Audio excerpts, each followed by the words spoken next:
बिहार विधानसभा चुनावों के लिए तैयार है चिराग पासवान के नेतृत्व वाली लोक जनशक्ति पार्टी।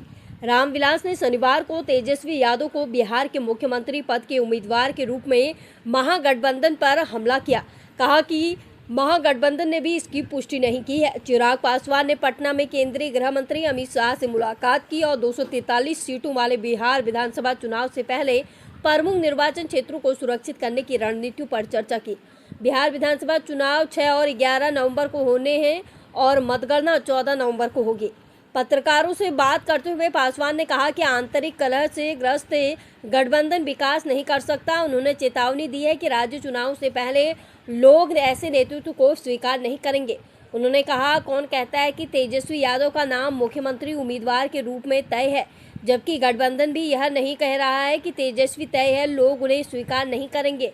जिस गठबंधन में इतने आंतरिक झगड़े हो वह बिहार का विकास नहीं कर सकता। इससे पहले आज शिवसेना सांसद प्रियंका चतुर्वेदी ने कहा कि तेजस्वी यादव जो एक बहुत लोकप्रिय उम्मीदवार और पूर्व उप मुख्यमंत्री हैं को महागठबंधन का मुख्यमंत्री पद का उम्मीदवार घोषित किया जाना चाहिए। उन्होंने इस बात पर भी जोर दिया कि सीट आवंटन और उम्मीदवार चयन में जो गलतियां महाराष्ट्र में देखी गई हैं वो बिहार में नहीं दोहराई जानी चाहिए। शुक्रवार को चतुर्वेदी ने कहा कि महाराष्ट्र चुनाव में हुई गलतियां, जिनमें मुख्यमंत्री पद के उम्मीदवार की घोषणा नहीं करना, साथ ही सीट आवंटन और उम्मीदवार चयन को लेकर 3 गठबंधन सहयोगियों के बीच विवाद शामिल है, बिहार में नहीं दोहराई जानी चाहिए। तेजस्वी यादव बहुत लोकप्रिय उम्मीदवार है। उन्होंने आगे कहा कि नीतीश कुमार और मुख्यमंत्री पद के अन्य तथा कथित दावेदारों के साथ उनकी कड़ी टक्कर है। उप मुख्यमंत्री रहते हुए उन्होंने अद्भुत काम किया है, इसीलिए अब वो समय आ गया कि इंडिया अलायंस के हिस्से के रूप में और इसकी भावना के अनुरूप जिसके साथ हम आए हैं, हम सभी को उस पार्टी का समर्थन करना चाहिए। इस बीच कांग्रेस पार्टी ने आगामी विधानसभा चुनाव के लिए 48 उम्मीदवारों की अपनी पहली सूची जारी कर दी। गुरुवार को जारी आधिकारिक बयान के अनुसार प्रदेश कांग्रेस कमेटी पीसीसी प्रमुख राजेश राम कुटुंबा विधानसभा सीट से चुनाव लड़ेंगे, जबकि कांग्रेस विधायक दल सीएलपी के नेता शकील अहमद खान कदवा निर्वाचन क्षेत्र से चुनाव लड़ेंगे। केंद्रीय चुनाव समिति सीईसी द्वारा अनुमोदित सूची में बगहा से जयेश मंगल सिंह, नौतन से अमित गिरी, चनपटिया से अभिषेक रंजन, बेतिया से वसी अहमद, रीगा से अमित कुमार सिंह, टुन्ना खगड़िया से चंदन यादव और भागलपुर से अजीत कुमार शर्मा शामिल है। देखिए, हम लोग जितना भ्रम फैलाया जा रहा था एनडीए को लेकर, और मैंने इस बात को कहा था कि एनडीए में बहुत सहजता से, बहुत एमिकेबली सारी बातों का फैसला, निर्णय हो जाएगा। भले वो सीटों की संख्या की बात हो, सीटों के चयन की बात हो, प्रत्याशी तय करने की बात हो, समय रहते हर एक चीज एनडीए तमाम नेताओं, 5 दलों के द्वारा तय कर ली गई। पर वही ताज्जुब इस बात का, और मुझे लगता है कि शायद ना के बराबर कोई और दूसरा ऐसा उदाहरण इससे पहले के किसी और चुनाव में होगा, जहां पे पहले चरण का नामांकन समाप्त हो जाता है और दूसरे गठबंधन के द्वारा सीटों के चयन तो बहुत दूर की बात है, संख्या तक की घोषणा नहीं हो पाती है। ये दर्शाता है कि किस तरीके का सरफुटव्वल महागठबंधन के भीतर चल रहा है। अगर ये लोग संख्या तक तय नहीं कर पाए तो सीटों का चयन और प्रत्याशी का उतरना तो बहुत दूर की बात है।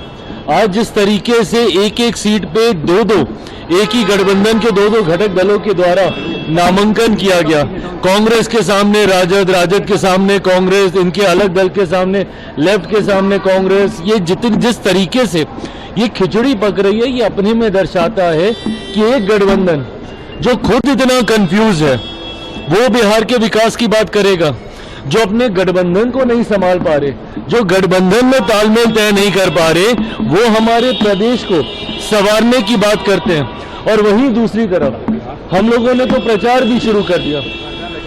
हमारे गठबंधन के कई प्रत्याशियों का नामांकन, जितने पहले चरण के थे उन सबका नामांकन हो गया।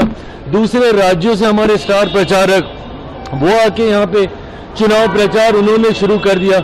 मुख्यमंत्री नीतीश कुमार जी स्वयं जिनको लेकर महागठबंधन क्या इसको भी तय करने का कार्य कर रहे हैं। तो एक तरफ हम लोग का एनडीए गठबंधन जो इतनी एकजुटता के साथ मजबूती से चुनावी रण में उतर गया, वहीं एक कंफ्यूज गठबंधन है महागठबंधन, जिनको अभी तक यही नहीं पता है कि कौन सी सीट से उनका कौन सा प्रत्याशी उतरेगा।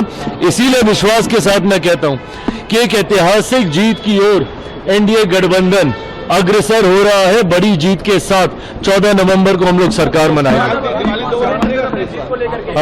तेजस्वी यादव कॉन्फिडेंट है महागठबंधन के जीत को लेकर के, कह रहे हैं कि 14 तारीख के बाद सबको रोजगार देंगे, सबको नौकरी देंगे। अरे प्रभु, पहले टिकट तो दे दीजिए, रोजगार नौकरी तो बाद में दीजिएगा। जो टिकट नहीं दे पा रहे हैं, जो प्रत्याशियों का चयन नहीं कर पा रहे हैं, जो गठबंधन को सवार ही नहीं पा रहे हैं, गठबंधन की रूपरेखा तय ही नहीं कर पा रहे हैं, वो बात करेंगे कि हम बिहार में विकास देंगे, रोजगार देंगे।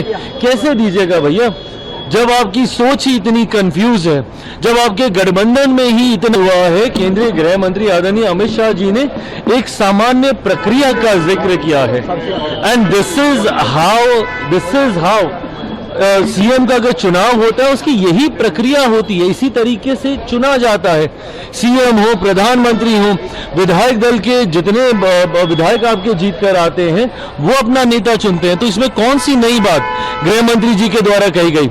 मुख्यमंत्री नीतीश कुमार जी के नेतृत्व में हम लोग चुनाव लड़ रहे हैं, उसके बाद ये प्रक्रिया का हिस्सा है कि जो जीते हुए विधायक चलती थी कि मैं आज किस बात को लेकर नाराज हूं। देखिए, मैंने हमेशा इस धर्म का मैंने पालन किया है कि जब तक पूरा नेगोशिएशन हो नहीं जाए तब तक कोई मतलब नहीं है मीडिया में आके बयानबाजी करने का। 4 दिन 5 दिन तक जो मैं सामने नहीं आया, मैं चाहता था कि संख्या के साथ साथ सीटों का चयन भी हो जाए, ताकि एक ही बार सारी बातें हम लोग मिली थी डे 1 से लेकर आज नामांकन तक वही सीटों पे हमारे प्रत्याशी चुनाव लड़ रहे हैं। इस बार चुनाव का दिवाली के दिन ही देखिए, दिवाली सही मायनों में तो हम लोग 14 नवंबर को मनाएंगे, पर हाँ, दिवाली है। दिवाली की पूरे बिहार वासियों को, देशवासियों को ढेर सारी शुभकामनाएं और बधाई। और मैं मानता हूं कि एनडीए की एक बड़ी दिवाली और हम लोग 14 नवंबर को मनाएंगे।